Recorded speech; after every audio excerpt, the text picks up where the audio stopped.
Hello students, you are welcome to this channel of Asian Children Academy Senior Secondary School, Chopasni Housing Road, Jodhpur. Today we are going to study height and distance, ऊंचाई व दूरी पर आधारित समस्याएं, part 1 exercise 8.1. Height and distance. The problem of height and distance are based on trigonometry, and it is the part of trigonometry also. We will study two types of angle, angle of elevation and angle of depression.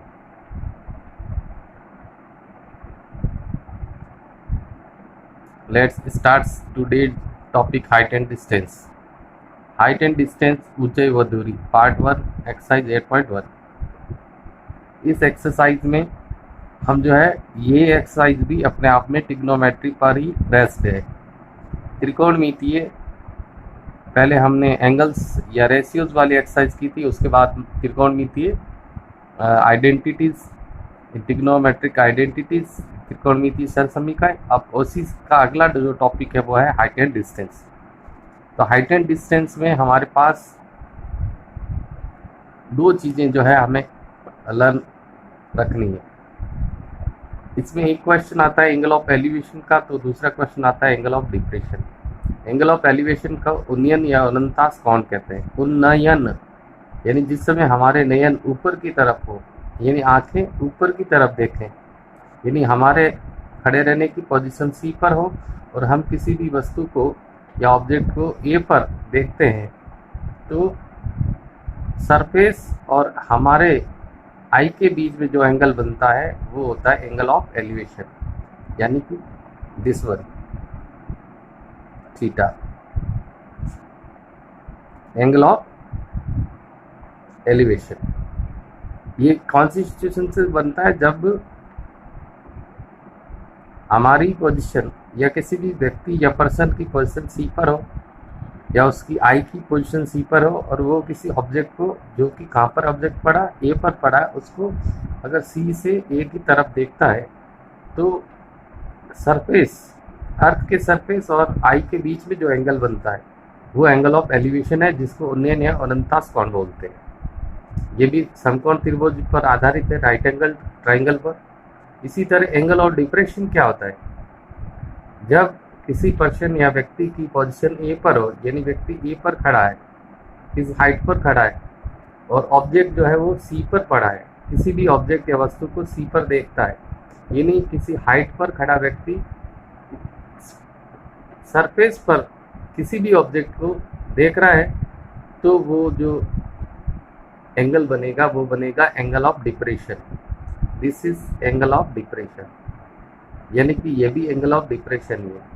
तो यहाँ position, आई की position A से सी की तरफ होगी और surface का, ये सरफेस है, तो सरफेस और आई के बीच में जो एंगल बनता है वो एंगल ऑफ डिप्रेशन होगा, जो कि यहाँ हमें इसका एक काल्पनिक सरफेस दर्शा करके या इमेजिनरी सरफेस दर्शा करके और आई के साथ जो एंगल बनता है उसको ही एंगल ऑफ डिप्रेशन बोलते हैं. तो हमें ट्राइंगल में एंगल ऑफ डिप्रेशन यहाँ पे भी दर्शाना पड़ेगा और इसे जेड की शेप में ऊपर भी दर्शाना पड़ेगा. बस जो मेन डिफरेंस इन दोनों में है वो आपको ये ध्यान रखना है कि एंगल ऑफ एलिवेशन में आपका डायग्राम इस तरह से बनाना है और एंगल ऑफ डिप्रेशन में डायग्राम इस तरह से बनेगा. यानी एंगल ऑफ डिप्रेशन में डायग्राम में ये जेड शेप में एंगल को शो करना है और इसमें वन टाइम ही, यानी सरफेस और आई की डायरेक्शन के बीच में जो एंगल बनेगा वही angle of elevation. Angle of depression को अवनमन या अवनंतास कोण भी बोलते हैं. तो यहाँ कुछ चीज़ें हमें जो जनरल ध्यान रखनी वो ये है. Some important hints, height of any pillar etcetera. किसी भी पिलर की हाइट की बात करें, या कोई ट्री है या पिलर है या कोई बिल्डिंग है या हाइट ऑफ एनी हिल है, जैसे कि इस डायग्राम में हम इस चीज़ को हाइट ले सकते हैं। ये हाइट ऑफ एनी पिलर हो सकता है, हाइट ऑफ एनी ट्री हो सकता है, हाइट ऑफ एनी बिल्डिंग हो सकता है। तो किसी भी खंबे या भवन या पेड़ की आदि की ऊंचाई जो होगी वो परपेंडिकुलर, यानी कि ये this one is perpendicular P, जिसको हिंदी में लंब बोलते हैं।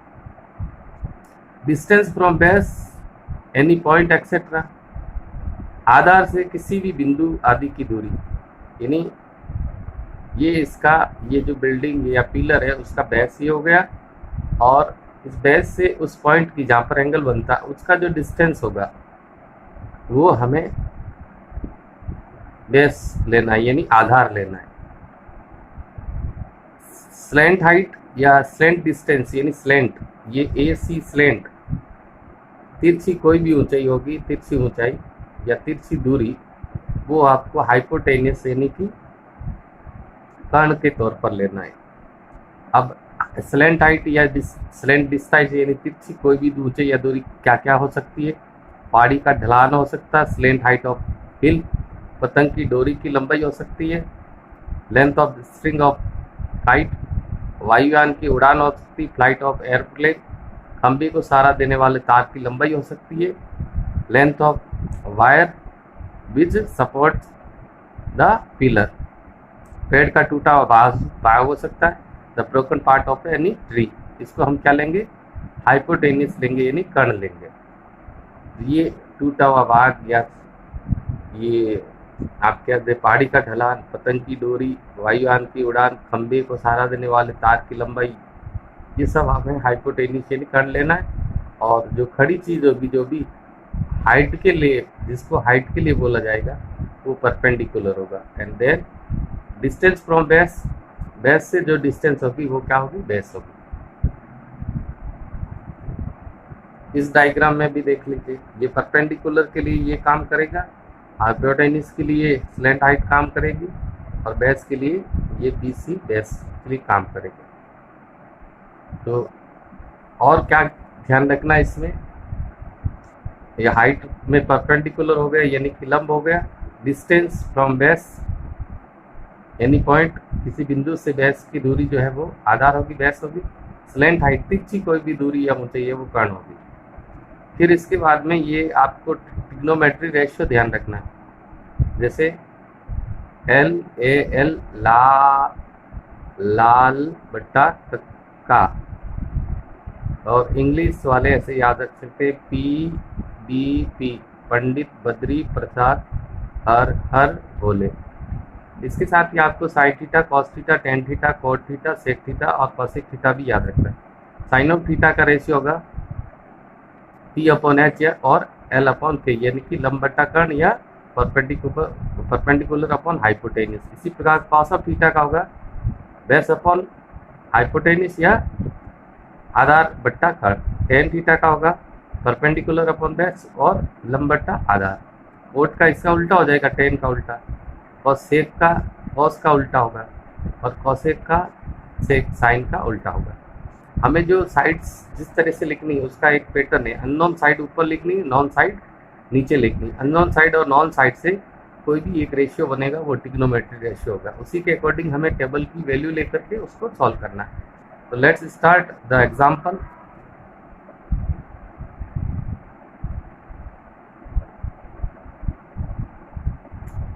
The angle of elevation of the top of a tower from a point on the ground which is 10√3 meter away from the foot of the tower is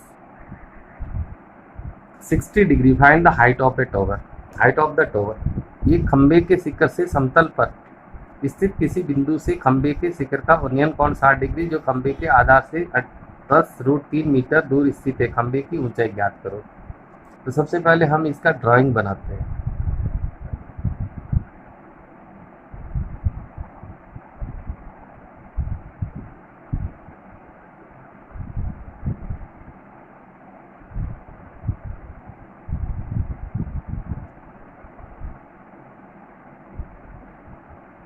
देखिए हम यहाँ पढ़ते हैं एंगल ऑफ एलिवेशन, जो कि हमें यहाँ बनाना है, यानी कि खंबे के शिखर का, खंबा दिस वन इज पिलर, खंबा, शिखर का मतलब टॉप का उन्नयन कोण या जिसको एंगल ऑफ एलिवेशन बोलते हैं, दिस इज 60 डिग्री। खंबे के शिखर से समतल पर किसी बिंदु से खंबे के शिखर का उन्नयन कोण 60 जो खंबे के आधार से point on the ground which is 10√3 metre away from the foot of the tower. Tower ये हो गया अपना, इसका फुट ये होगा या इसका आधार ये होगा, खंबे का आधार से वो जो पॉइंट है जहाँ पर एंगल बन रहा है वो डिस्टेंस हमें दे रखी है 10√3 मीटर। तो दिस वन ये हमें गिवन है। तो हमें यहाँ पर दो चीज़ें दे रखी है, एक तो उस पॉइंट की टॉवर के फुट से, टॉवर के आधार से दूरी दे रखी है, तो ये बेस में लिखनी है, से दूरी हमेशा बेस में आएगी। और एंगल ऑफ एलिवेशन जो दे रखा है यानी उन्नयन कोण वो यहाँ पर दर्शाना है। हमें फाइंड करना, find the height of tower, tower की या खंबे की ऊंचाई। तो ये खंबा हमने ये लिया तो इसकी हाइट को हम क्या नोट कर लेते हैं, h। ये हमें फाइंड करनी है। तो डायग्राम में हमने क्वेश्चन की कंडीशन लिख दी, इन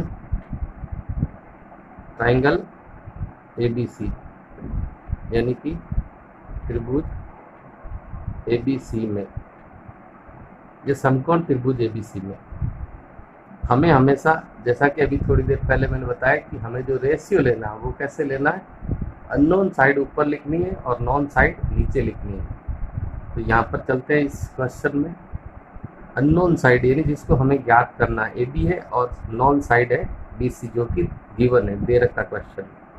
तो यह अननोन साइड क्या हो जाएगी, वो आपको पहले लिख लेनी AB, और नॉन साइड कौन सी है, BC।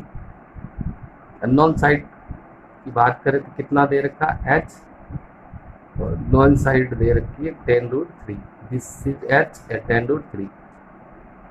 अब हम बात करते हैं ट्राइंगल की।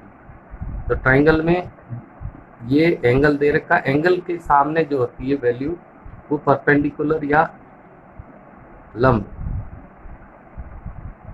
और 90 डिग्री के इक्वल अपोजिट होती है वो हाइपोटेनियस या जिसको कर्ण बोलते हैं, और ये हो गया बेस। तो ये हमारे पास क्या हो गया, perpendicular upon base, perpendicular upon base, या हम इसको क्या बोल सकते हैं, लंब बट्टा आधार। तो हमें ये रेशियो पता करना है कि लंब बट्टा आधार यानी परपेंडिकुलर ऑफ बेस कहाँ जाता है। तो आपको जो फॉर्मूले दे रखे उसमें ये रहता है कि परपेंडिकुलर अपॉन बेस या लंब बट्टा आधार से क्या बनता है, कौन सी ट्रिग्नोमेट्री रेशियो बनता है, tan ऑफ थीटा। तो यहाँ हम क्या पुट कर देते हैं, tan ऑफ थीटा। अगला स्टेप क्या हो जाएगा, h/√3 हमें ये लेना, और tan theta, theta any angle, angle is 60 degree, तो हमें यहाँ 60 डिग्री लिख देना। वी नो दैट tan 60 की वैल्यू कितना होता है, √3 होता है tan 60 की वैल्यू। तो हमें tan 60 की वैल्यू पुट कर देनी यहाँ पर। ये क्या हो जाएगा, h/10√3 equals to tan 60 remove कर देंगे और उसकी जगह √3 वैल्यू रखेंगे। अब हमें क्या करना है, क्रॉस मल्टीप्लाई करना है। सपोज हम मानते हैं कि यह 1 है, 1 इंटू एच हो गया, h 10√3 का √3 से 10√3 इंटू √3, 10√3 की √3 से इंटू करते हैं तो कितना होता है 3। तो हमारे वैल्यू कितने आए, 3, 10 इंटू 3 30 मीटर। ये किसकी हाइट आ गई, द हाइट ऑफ टॉवर यानी खंबे की ऊंचाई आ गई, खंबे की ऊंचाई कितनी हो गई 30 मीटर। यही हमें फाइंड करना था। दूसरा एग्जांपल देखते हैं।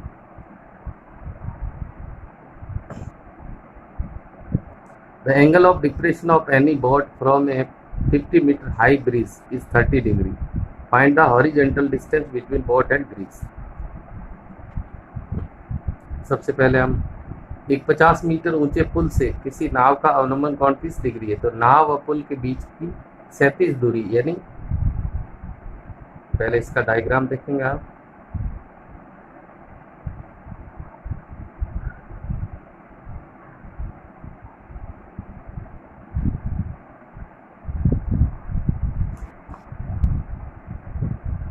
एक 50 मीटर ऊंचे पुल, यानी कि ये हो गया आपका ब्रिज हो गया, ए बी इज ब्रिज। इसकी हाइट कितनी दे रखी, 50 मीटर। हाइट वाला हमें पता है, हाइट को हमें किस में लेना, परपेंडिकुलर में लेना है। आपको बता रखा हाइट परपेंडिकुलर में, तो ये हाइट इधर आ गई। अभी क्या बोल रहा है, the angle of depression of any, angle of depression ये है 30 डिग्री, लेकिन हमें आपको पहले ही बता दिया था एंगल ऑफ डिप्रेशन आपको इस तरह से शो करना होगा। ये यहाँ पर शो है जेड शेप में, यहाँ पर भी शो करना पड़ेगा, यानी कि बीसी के पैरेलल एक लाइन आपको यहाँ ड्रॉ करनी है, और ये एंगल यहाँ पर भी शो करना जेड शेप में। तो ये जेड शेप में हो गया 30 डिग्री। बस दोनों क्वेश्चन, ये एंगल ऑफ एलिवेशन था, इसमें एक ही जगह आपको एंगल शो करना है। ये एंगल ऑफ डिप्रेशन में आपको जेड शेप में यहाँ के साथ इधर भी ऊपर भी शो करना है। 50 मीटर ऊंचे एक पुल से किसी नाव का अवनमन कोण 30 डिग्री है, नाव व पुल के बीच की दूरी ज्ञात कीजिए। देखो the angle of depression of any boat, boat की पोजीशन सी पर होगी, this one boat from 50 metre high bridge, और ये जो है पोजीशन वो किसकी है, ब्रिज की है, पुल की। कौन सा, ए बी पुल, ये हाइट है पुल की। तो इसकी आपको कौन सी डिस्टेंस फाइंड करनी, horizontal distance between boat and bridge, यानी कि नाव और पुल के बीच की 37 दूरी, दिस वन। और इसको हमेशा x लेना है। यहाँ की दूरी को जब भी लगे एक्स वाई में लेना, यहाँ में h में लेना, या एक्स वाई में भी लेना। तो अब इसमें भी वही चलते हैं, in right angle triangle ABC,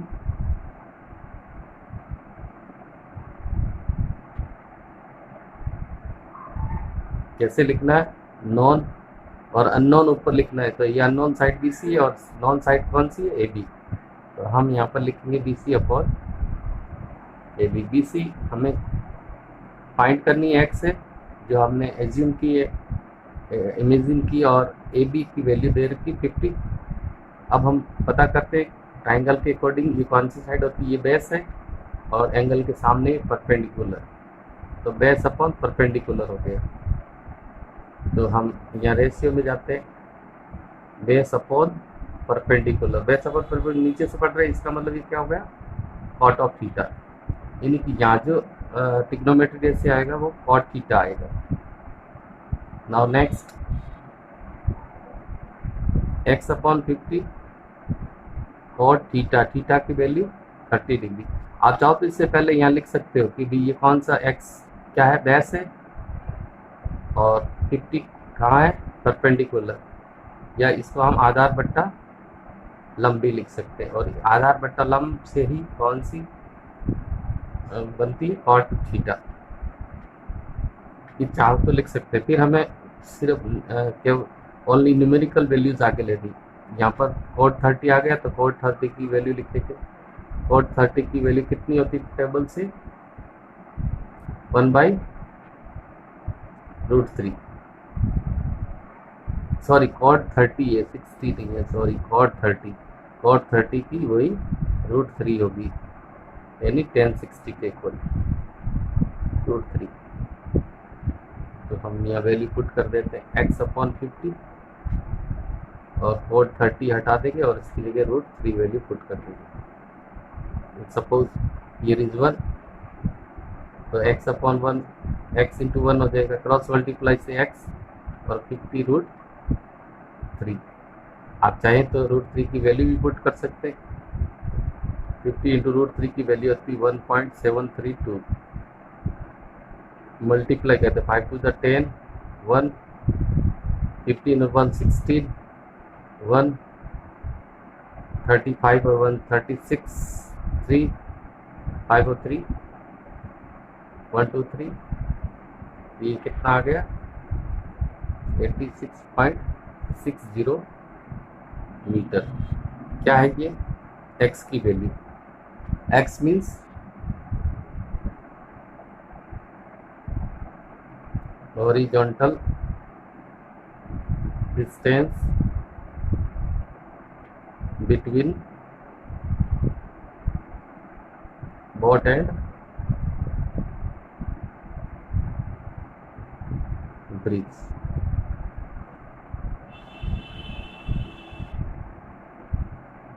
नाव व पुल के मध्य क्षैतिज दूरी कितनी फाइंड होगी 86.60 metre, 86.60 metre. One more 1.5 meter long ladder touches the top of a vertical wall. If the ladder marks an angle of 60 with the wall, find the height of the wall. 1.5 metre लंबी सीढ़ी एक ऊर्ध्वाधर दीवार के शीर्ष को छूती है। इसका ट्राइंगल बना लेते हैं।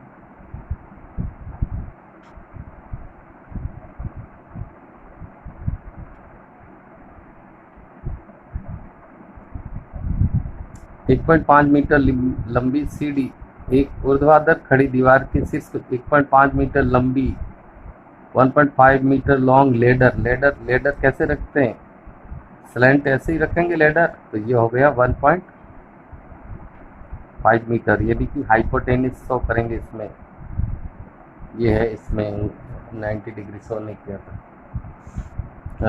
यदि सीधी दीवार के साथ 60 डिग्री कोण बनाती है, यानी कि एंगल ऑफ एलिवेशन जो बन रहा है वो 60 डिग्री एंगल आपको यहीं शो करना है। If the ladder max an angle of 60 with the wall, find the height of wall. Height कौन सी हो जाएगी दिस वन। तो सेम वही मेथड है इन ट्राइंगल ABC।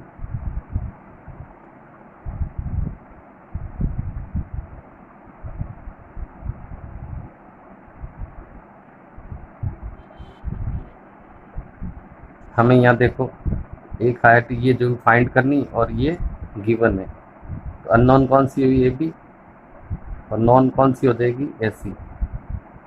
AB की वैल्यू h है और AC की वैल्यू 1.5 है, तो ये हाइपोटेनियस हो गया और ये परपेंडिकुलर हो गया। तो परपेंडिकुलर अपॉन हाइपोटेनियस, यानी कि हम यूँ कह सकते हैं ये लंब हो गया और ये कर्ण हो गया। तो ये लंब बटा कर्ण कहाँ पड़ता है, कौन सी रेशियो आएगा, परपेंडिकुलर हाइपोटेनियस लंब बटा कर्ण। तो क्या बनता है इससे साइन ऑफ थीटा। तो हमारा जो यहाँ रेशियो आ जाएगा sine of theta. Now numerical value h upon 1.5 only, sine कितना आ जाएगा 60 degree. Next h1 upon 1.5, sign 60 की वैल्यू होती है √3/2। क्रॉस मल्टीप्लाई करेंगे 1.5 का √3 से √3 इंटू 1.5 अपॉन 2 दे देगा 0.75 इंटू √3 मीटर। 15 डिवाइडेड बाई 2 7.5 होता है, 1.5 में 2 से डिवाइड करेंगे 0.75 मीटर। ये क्या आ गई अपने